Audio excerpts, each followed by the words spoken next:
अनीता, तो क्या सोचा है तुमने? कार का स्टीयरिंग संभालते हुए सुनील ने अनीता से पूछा, लेकिन अनीता बिल्कुल चुप थी। न जाने वो कहाँ खोई हुई थी। आसमान से बरसने वाली बारिश की बूंदों को देख रही थी। उसकी आंखें नम थीं। अनीता के दिमाग में अजीब से ख्यालों का भंवर उद्यम मचा रहा था। सुनील और अनीता के शादी को अब पूरे 5 साल हो चुके थे। शादी के पहले की वो सारी बातें अनीता को याद आ रही थी। अनीता, लड़का डॉक्टर है। उसके पिताजी का बहुत बड़ा कारखाना है। खुद का बंगला, गाड़ियां, नौकर चाकर, बहुत ही अच्छा रिश्ता है बेटी, इनकार मत करना। अपने पिताजी के वो शब्द आज भी अनीता के जहन में है। अनीता, मैं क्या कह रहा हूँ, ध्यान कहाँ है तुम्हारा? जैसे ही सुनील अनीता पे जोर से चिल्लाया, अनीता अचानक से चौंक गई। अपनी आंखें पोंछते हुए उसने सुनील की तरफ देखा और कहा, सुनील, मुझे माफ कर दो, लेकिन अब मैं और ये बर्दाश्त नहीं कर सकती। उसकी ये बातें सुनकर सुनील ने गुस्से से कार की ब्रेक दबाई। चलो, गाड़ी से उतर जाओ। सुनील बहुत गुस्से में था। अनीता बहुत डर गई थी। रात के 11 बजे हुए थे। बारिश रुकने का नाम ही नहीं ले रही थी। घर अब भी बहुत दूर था और सुनील गुस्से में। अनीता, मेरे सब्र का इम्तिहान मत लो और चुपचाप गाड़ी से उतर जाओ। सुनील, मुझे माफ कर दो। इतनी रात गए मैं घर कैसे आऊंगी? मुझे बहुत डर लग रहा है। सुनील, प्लीज। भाड़ में जाओ तुम और तुम्हारी माफी। अगर तुम मर भी गई तो मेरे लिए अच्छा ही हो जाएगा, जान छूट जाएगी मेरी।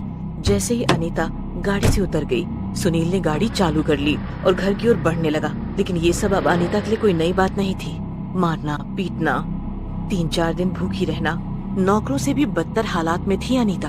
बारिश में भीगते हुए उस वीरान सड़क पर अनीता किसी पुतले की तरह खड़ी सुनील की कार को जाते हुए देख रही थी। अब उसके पास कोई चारा नहीं था। वो पैदल घर की ओर बढ़ने लगी। मन में सैकड़ों ख्याल आ रहे थे।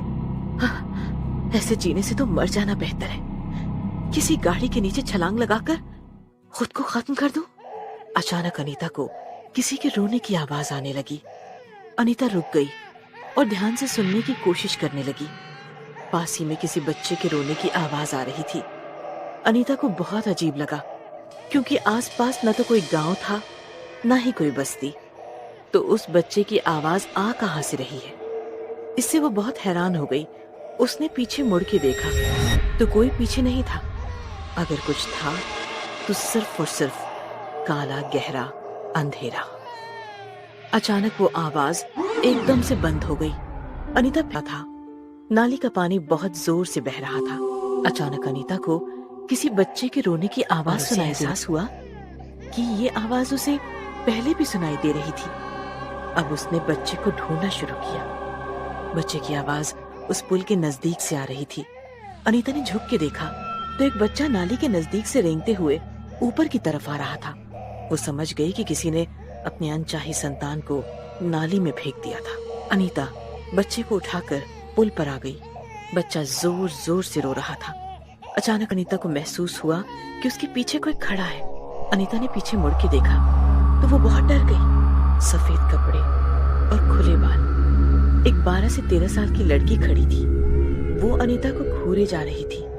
अनीता ने उस लड़की के पास जाकर कहा, बेटी, तुम्हारा नाम क्या है? और इतनी रात गए यहाँ क्या कर रही हो? वो लड़की निशब्द थी और बस अनीता को घूरे जा रही थी। जैसे ही उस लड़की का ध्यान अनीता के हाथ में रोने वाले बच्चे की ओर गया, आंखें बड़ी करके वो जोर से चिल्लाई। उसकी चीख से अनीता का कलेजा कांपने लगा। वो लड़की वहां से जोर से भागने लगी और उसने उस पुल के नीचे पानी में छलांग लगा दी। ये नजारा देखकर उसकी आंखें फटी की फटी रह गई। मदद के लिए उसने इधर उधर देखा तो सामने उसे कार की हेडलाइट्स दिखी। वो दौड़कर उस कार के पास गई तो उस कार में सुनील को देखकर उसे बहुत राहत मिली। कांपते हुए स्वर से उसने सुनील से कहा, सुनील, अभी अभी एक बच्ची ने पुल के नीचे पानी में छलांग लगाई है और इस बच्चे को कोई नाले में फेंक कर गया हुआ था। और जैसे ही उसने अपने हाथ में देखा तो वहां कोई बच्चा नहीं था, सुनील अचरज से उसकी तरफ घूरे जा रहा था और उसने पूछा, कौन लड़की, किसका बच्चा? ये कैसी बहकी बहकी बातें कर रही हो? बहुत हो गया तुम्हारा नाटक, अब चुपचाप गाड़ी में बैठो। डरते हुए अनीता गाड़ी में बैठ गई। पुल पर जो हुआ था उससे वो बहुत डर चुकी थी। करीब 1:30 बजे दोनों घर पहुंच गए। सुनील के पिताजी ने सुनील को डांटते हुए कहा, इसे रास्ते में क्यों छोड़कर आ गए थे, इडियट? अगर इसे कुछ हो जाता तो पुलिस हमें पकड़ लेती। उस रात अनीता को नींद नहीं आ रही थी, शरीर बुखार से जल रहा था। पुल पर घटी घटना वो किसी से कहना चाहती थी, लेकिन उसे सुनने वाला उस घर में कोई नहीं था।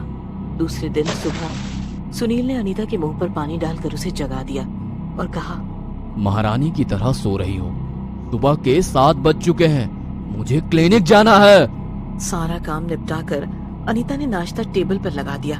तभी सुनील की माँ ने सुनील से कहा, अब सुनील, तुमने अनीता से बात की? बात तो की है, लेकिन महारानी सुनने को राजी ही नहीं है। अनीता, अनीता! अपनी सास की आवाज सुनकर अनीता भागकर वहां आ गई। अब क्या हुआ माँ? तो क्या सोचा है तुमने? अपने सास की बात सुनकर अनीता की आंखें नम हो गई। अनीता ने अपने सास के सामने हाथ जोड़कर कहा, मुझे इस बच्ची को जन्म देना है सासू माँ। बेटे की चाह में आप लोगों ने 3 बार मेरा अबॉर्शन कर दिया, वो भी मेरे ही पति ने। आपने खुद की संतान को मारते हुए आप लोगों को जरा भी डर नहीं लगता? ईश्वर से डरिए, ईश्वर से डरिए। शायद ईश्वर की यही इच्छा है कि इस घर में बेटी जन्म ले। उतने में सुनील ने गुस्से से अनीता को थप्पड़ मार दिया। सुनील अनीता को घसीटते हुए बाहर गाड़ी की ओर ले गया, उसे गाड़ी में बिठाकर अपने क्लिनिक ले गया। अब रोना धोना बिल्कुल बंद। मेरे क्लिनिक में मुझे तुम्हारा बिल्कुल आवाज नहीं चाहिए। दोनों क्लिनिक में आ गए। सुनील ने कहा, सिस्टर, अबॉर्शन की तैयारी शुरू करो। सर, आज आपको ऑपरेशन के लिए बाहर जाना था। कल ही हमारी इस मुद्दे पर बात हो चुकी है। ओह माय गॉड, 11 बज गए। मैं तो बिल्कुल ही भूल गया था। ठीक है, मैडम का ध्यान रखना। इतना कहकर सुनील वहाँ से निकल गया। अनीता क्लिनिक में सुनील की राह देखते बैठ गई। कब शाम हो गई अनीता को पता ही नहीं चला। मैडम, आप यहाँ आराम कीजिए, सुनील सर आते ही हैं, मैं आपको उठा दूंगी। अनीता बेड पे लेट गई और सोच ही सोच में उसकी आंख लग गई।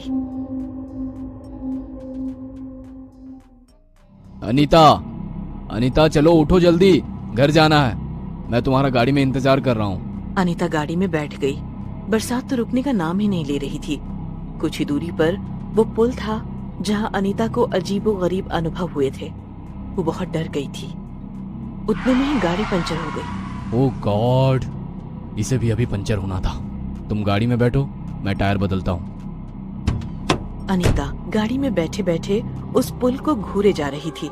अचानक उसे उसी बच्चे की रोने की आवाज सुनाई देने लगी। वो तुरंत गाड़ी से उतर गई और उसने देखा वही कल रात वाला बच्चा रोते रोते रेंगते हुए उसकी ओर बढ़ रहा था। उसे देखकर अनीता के रोंगटे खड़े हो गए। डर के मारे उसे कुछ सोच नहीं रहा था। उसने सुनील को आवाज लगाई, सुनील, सुनील, सुनील, कहाँ हो आप? सुनील, सुनील। लेकिन सुनील का कोई अता पता नहीं था। उतने में उस पुल पर 2 से 3 से 4 से 8 से 10 से 15 छोटे छोटे बच्चे रेंगते हुए अनीता की ओर बढ़ने लगे। अनीता डर के मारे पत्थर जैसी हो गई थी। उसे कुछ समझ नहीं आ रहा था। अचानक उसके पैरों पर कुछ हलचल महसूस हुई। उसने नीचे देखा तो उसका कलेजा कांप उठा, क्योंकि उसके पैरों पर उसका पति सुनील खून से लथपथ उसकी ओर बेबस नजरों से देख रहा था। वो उससे मदद की भीख मांग रहा था। उतने में अनीता की नजर सामने की ओर गई और जो उसने देखा मानो उसके होश उड़ गए। उसने देखा सामने वही 12-13 साल की एक लड़की खड़ी थी। उसके हाथ में एक लोहे का रॉड था जिससे खून की बूंदें टपक रही थी। वो लड़की अनीता के सामने आकर खड़ी हो गई। उसे देखकर अनीता की धड़कन रुक सी गई। अनीता की तरफ देखते हुए उसने जोर से आक्रोश किया और वो लोहे का रॉड सुनील की छाती में घुसा दिया। अनीता मैडम क्या हुआ? अनीता मैडम क्या हुआ? अनीता नींद से जग गई तो वो क्लिनिक में ही थी। अनीता मन ही मन बोली, बाप रे, कितना भयानक सपना था।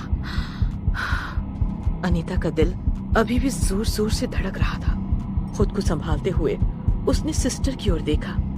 सिस्टर का चेहरा बड़ा परेशान दिख रहा था। क्लिनिक के बाहर एक कांस्टेबल खड़ा था। अनीता ने घड़ी में देखा तो सुबह के 6 बजे हुए थे। मैडम, आपको हमारे साथ चलना होगा। अनीता को ये सब अजीब लगा। वो एम्बुलेंस में बैठ गई। साथ में सिस्टर भी थी। जैसे ही एम्बुलेंस उस पुल पर पहुंची, वहाँ लोगों की भीड़ दिखाई दे रही थी। अनीता नीचे उतर गई। उसने देखा कि कुछ दूरी पर सुनील की कार खड़ी थी। कार का एक टायर पंचर था। अनीता समझ नहीं पा रही थी कि आखिर हो क्या रहा है। उतने में अनीता को किसी के रोने की आवाज सुनाई देने लगी। आगे जाके देखा तो उसकी सास जोर जोर से रो रही थी। और जैसे ही उसने नीचे देखा तो मानो उसके पैरों तले जमीन खिसक गई हो। नीचे सुनील की लाश गिरी हुई थी। किसी ने उसकी छाती में लोहे की रॉड घुसाई हुई थी, बिल्कुल अनीता के सपने की तरह। वो बस डर भरी आंखों से सुनील का शव देख रही थी। उतने में उसने पीछे से कुछ लोगों की आवाज सुनी। डॉक्टर था, सुना है वह अवैध रूप से भ्रूण का लिंग परीक्षण करता था, और अगर लड़की हो तो उसे अबॉर्ट करके फिट्स नाले में फेंक दिया करता था। ना जाने उसे किसने मार दिया। खुद पुलिस भी परेशान है। कहते हैं ना, पापियों का पाप अगर हद से बढ़ जाए तो ईश्वर किसी ना किसी रूप में उनको सजा दिलवा कर ही रहता है। अनीता बस शांत खड़ी हुई थी। उसके कोख में पलने वाली बच्ची को अब जन्म लेने से कोई नहीं रोक सकता। और डरने के लिए सब्सक्राइब करें।